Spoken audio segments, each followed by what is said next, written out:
یہ ہمارے جو لیڈر ہیں روزانہ ہماری قوم کو بیوقوف بناتے ہیں کہ مجھے جو نا آپ حکومت دے دو، میں جو نا قوم کی تعمیر کر دوں گا۔ ملا جیون کے ساتھ جو بچے کرتے تھے نا یہ تو پوری قوم کے ساتھ ہمارے لیڈر کر رہے ہیں۔ ایک صحابی نے نبی اسلام سے شکایت کی، وہ بوڑھے تھے، کہ میرا جو جوان بچہ ہے یہ مجھے کچھ دیتا نہیں ہے، تو انہوں نے نبی اسلام نے ڈانٹا کہ انت و مالک لابیک، تو بھی اور تیرا مال بھی یہ دونوں جو ہے نا تیرے باپ کے ہیں۔ اس کے اوپر مولویوں نے مسئلہ کیا نکالا کہ ویسے تو انسان کسی کی ملکیت نہیں ہو سکتا ہے، لیکن اس حدیث سے یہ شبہ پیدا ہوتا ہے کہ باپ اس کا مالک ہے بیٹے کا۔ اگر باپ بیٹے کو مار دے گا نا تو اس شبے کی وجہ سے وہ قاتل جو ہے نا پکڑا نہیں جائے گا، وہ اس کو ہاتھ ساکت ہو جائے گی۔ بات کیا ہے اور کہاں لے کے گئے؟ ملا جیون رحمت اللہ علیہ ان کی کتابیں پڑھائی جاتی ہے، اس کے اندر ہمارے استاد ابھی بھی زندہ ہیں، مولانا قاری مفتاح اللہ صاحب میرے اوپر بہت مہربان تھے، سوال جواب بھی میں اکثر کرتا تھا، تو انہوں نے لطیفہ سنایا کہ ملا جیون کو وہ اورنگزیب کے دربار کے اندر گئے، پھر واپس لوٹ آئے، دربار سے گھر کی طرف گئے پھر واپس لوٹے، اور وہ بڑے پریشان نا، تو اورنگزیب بادشاہ کو کہا کہ میرا گھر کسی نے گرا دیا۔ اورنگزیب بادشاہ سمجھ گئے کہ یہ جو گھر گرانے کی بات کر رہے ہیں نا بچوں نے مذاق کیا ہوگا، تو اس کو کہا کہ گھر کیسے گرا؟ تو اس نے کہا کہ وہ فلانی جگہ 4 میل دور کوئی گاؤں تھا، وہاں وہ اینٹوں کا جو انگریز پل بناتے تھے نا، یہ مغل کے دور کے اندر جو بنے ہوئے ہیں، اس سے بولا کہ وہ پل جو ہے نا وہ اٹھا کے ایک آدمی کاندھے کے اوپر لے جایا تھا، اس کا کونا میرے گھر کو لگ گیا۔ تو اس کو کہا کہ کیا یہ ممکن ہے کہ ایک آدمی 4 میل سے دور ایک پل کاندھے پر اٹھایا اور یہاں لایا؟ بولتے کہ نہیں ممکن تو نہیں ہے، لیکن مسلمان بچوں نے کہا اس لیے مجھے یقین آ گیا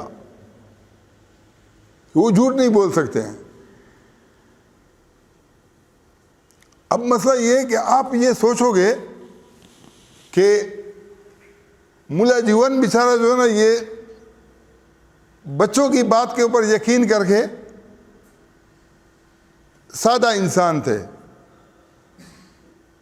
لیکن ہماری جو یہ قوم ہے، پوری قوم، آپ یہ بتاؤ کہ یہ مکان جو نا گرانے کی خبر ہو تو منٹوں میں گر سکتا ہے کہ نہیں گر سکتا ہے، لیکن اگر بنانے کی بات ہو تو کتنے عرصے میں بنے گا؟ قوم کی تعمیر کے اوپر، ملک کی تعمیر کے اوپر کتنا عرصہ لگتا ہے کہ آپ قوم کو بدل دو، قوم کی تعمیر کرو۔ یہ ہمارے جو لیڈر ہیں روزانہ ہماری قوم کو بیوقوف بناتے ہیں کہ مجھے جو نا آپ حکومت دے دو، میں جو نا قوم کی تعمیر کر دوں گا۔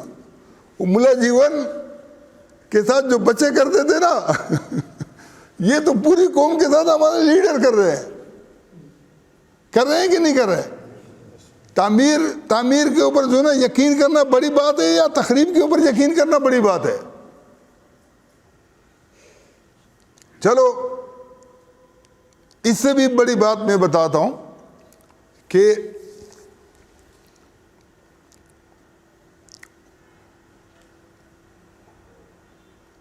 ہماری عدالتوں کے اندر بچے کے اوپر لڑائی ہوتی ہے، ماں کہتی ہے کہ میرا ہے، باپ کہتا ہے کہ میرا ہے، عدالت بھی فیصلہ کر دیتی ہے کہ کس کا ہے کس کا نہیں ہے نا۔ اب مسئلہ یہ ہے کہ ایک بڑا آدمی یہ سوچ لے کہ جب وہ بڑا ہوتا ہے تو وہ ماں کا ہوتا ہے کہ باپ کا ہوتا ہے یا خود اپنی ذات کا ہوتا ہے۔ ایک انسان جو ہے نا کسی کی ملکیت نہیں بن سکتا، وہ ایک آزاد فرد ہوتا ہے۔ جب وہ بچہ ہوتا ہے تو بچے کے وقت والدین دونوں کی ذمہ داری بنتی ہے کہ اس کی پرورش کریں، اس کو اگر ان کی جدائی ہو جائے، جہاں ان کو اچھا لگے، جہاں بچہ خوش ہو، جہاں اس کی تعلیم تربیت ساری چیزیں ہوں، ان کے سپرد کر دیں۔ یہ بچے کی بھلائی کی بات ہے۔ بچہ نہ باپ کا ہے نہ باپ کا ہے، بچہ تو دعا مانگتا ہے نا رب ارحمہما رب اغفرہما کما ربیانی صغیرہ، ان کے اوپر رحم کر، ان کی مغفرت کر۔ جیسے وہ بوڑھا تک ہو جائے وہ والدین کے لیے ہی دعا کرے گا، دونوں اس کے والدین ہوتے ہیں۔ لیکن ہمارے یہاں کیا ہے کہ لوگوں کو یہ پتہ بھی نہیں ہے کہ بچہ باپ کا ہے کہ ماں کا ہے، اس کے اوپر لڑ رہے ہیں۔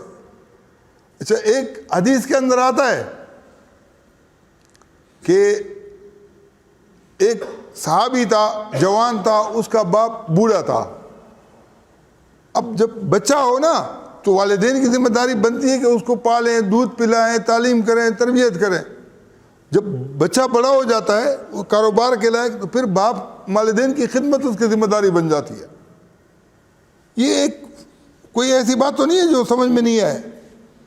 اب ایک صحابی نے نبی اعظم سے شکایت کی، وہ بوڑھے تھے، کہ میرا جو جوان بچہ ہے یہ مجھے کچھ دیتا نہیں ہے۔ تو انہوں نے نبی اعظم نے ڈانٹا کہ انت و مالک لابیک، تو بھی اور تیرا مال بھی، یہ دونوں جو ہے نا تیرے باپ کے ہیں، تم باپ کے لیے ہو نا۔ اب اس کے اوپر مولویوں نے مسئلہ کیا نکالا کہ ویسے تو انسان کسی کی ملکیت نہیں ہو سکتا ہے، لیکن اس حدیث سے یہ شبہ پیدا ہوتا ہے کہ باپ اس کا مالک ہے بیٹے کا۔ اگر باپ بیٹے کو مار دے گا نا تو اس شبے کی وجہ سے وہ قاتل جو ہے نا پکڑا نہیں جائے گا، وہ اس کو ہاتھ ساکت ہو جائے گی۔ بات کیا ہے اور کہاں لے کے گئے؟ یہ کمکڑی کی بات ہے کہ نہیں ہے؟ بات کیا تھی اور انہوں نے اٹھا کے جو ہے نا فٹ کہاں کی؟ یہاں تک دلیلوں نے لکھا ہے بول اسی رہا ہوں کہ تم لوگ مجھے تو کوئی ویڈیو دیکھنے والا شامل تو نہیں سمجھے کہ بہن کے ساتھ کوئی نکاح کرتا ہے تو اس میں بھی شبہ ہے۔ وہ شبے کی وجہ سے حد ساکت ہو جاتی ہے۔ یہ جو ہے نا یہ قوم کے ساتھ، اسلام کے ساتھ بہت بڑا کھلواڑ کیا گیا ہے۔ یہ مدرسوں کے اندر بیٹھ کے جو ہے نا چوتڑے رگڑنے سے کچھ نہیں ہوگا۔